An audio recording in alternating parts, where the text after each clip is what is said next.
So in this video I'm going to quickly go over the screw and bolt tool functionality and some of the settings that you can adjust with it.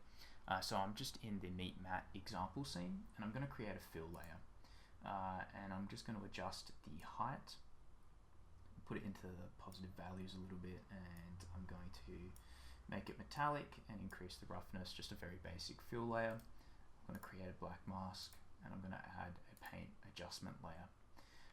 And then in the alpha of this brush, I'm going to click and drag the screw and bolt tool into that. And now what we'll get, you'll notice straight away that there's a Phillips head.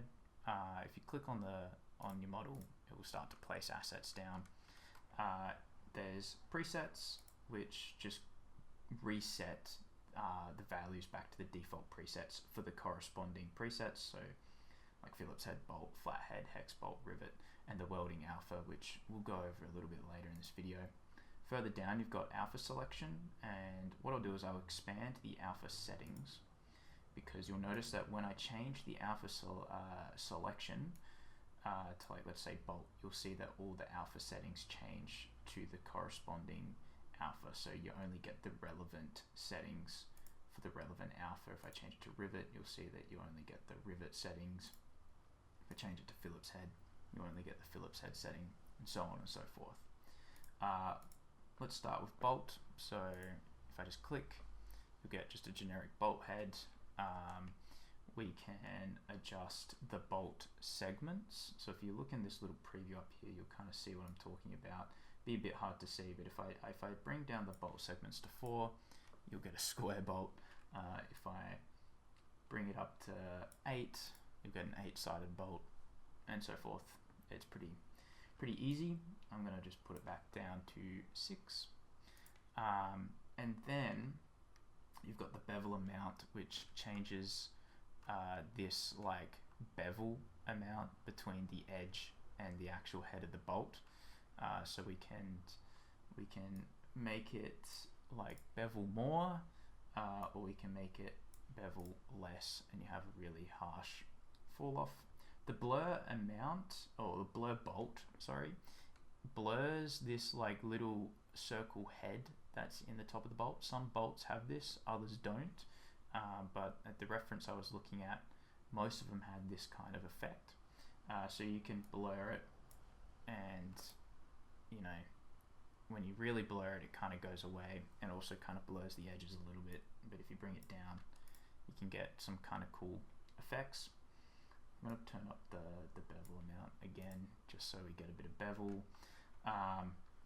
And then there's damage, which if you turn from false to true, it just simulates a bit of like scratches and dents on the bolt. And the settings are pretty much the same across all of the screws, except for flathead and Phillips, where they just have a bit more size control over like the notch in the middle here. So we can adjust the actual width there. So now we've got a really thin one. We can also offset it in. So let's say you don't need it to go all the way to the edges. We can actually add, you know, like that is a massive a massive Phillips head screw, but we can change the scale of it so it's a little bit better. Maybe bring that up a little bit and bring that in. Maybe not that fat, because that's crazy, but you know, you can get that sort of effect, and it's very similar to the flathead as well. Let's say you've adjusted a bunch of these settings and you want to go back to the default. You just go up to here where it says presets, and I'm going to click Phillips head, and that will reset it back to the default values for you. So for welding, I'm going to click on alpha selection and click weld. And so you'll notice straight away here that it doesn't really look like welding. It kind of does a little bit, but there's some settings we can adjust to make it better. So angle jitter is 1, so I'm going to turn that up to about 30, and I'm also going to crank up the size jitter a little bit. Flow path you want to turn on, that's kind of a must.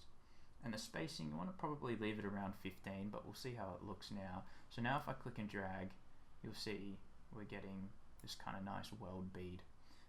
We can also adjust the flow jitter if you wanted to, so you can get different kind of pressure amounts, and you know, it creates this really nice looking weld effect.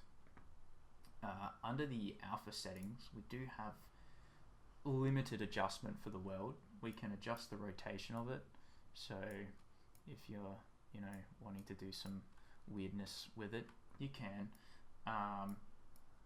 And also the hardness, which is just to do with the brush hardness, so you can make it really extreme, or you can make it like quite soft and subtle, but it doesn't really look like welding then. And you can just click the restore to defaults button. It will reset it back to the complete default, which puts it back to Phillips head, but or you can just go to presets up here. That won't affect the brush settings up here. So let's say you've set up for welding and it looks good and you're happy with this, but you want to go back to, let's say, bolts. So I'm going to go to bolt preset, but you'll notice when I'm clicking, I'm not really getting a bolt stamped down. That's mainly due to follow path being turned on.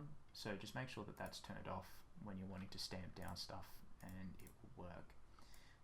And you know, you'll see here that it's working now. And that's the basic functionality of the tool.